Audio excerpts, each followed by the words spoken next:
It's a seller carryback. You became the bank and you carried paper. Therefore, until and if I pay you back that 7, you're in a tax deferral state. The capital gains tax is not triggered. First of all, tell us a little bit about the business. What is capitalgainstaxsolutions.com, and then why did you start it?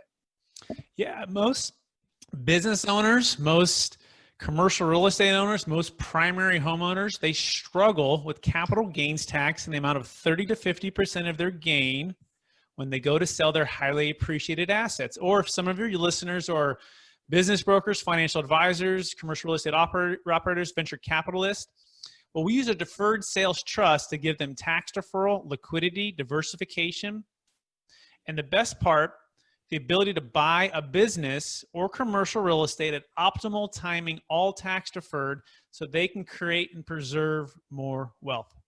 Okay, so that sounds fantastic, and obviously we'd all love to pay less in taxes.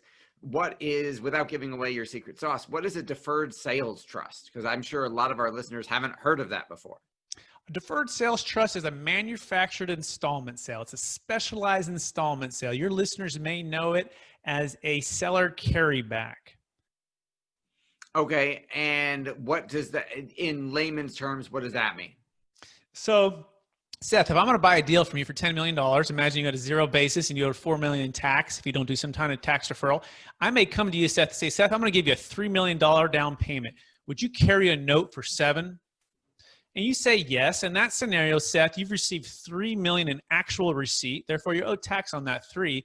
But that other 7 is what's called a deferral. It's a seller carryback. You became the bank and you carried paper. Therefore, until and if I pay you back that 7, you're in a tax deferral state. The capital gains tax is not triggered. And then obviously, instead of paying it all at once, let's say you were paying me $1 million a year for 7 years, I would pay that, the tax only on that portion every year over time.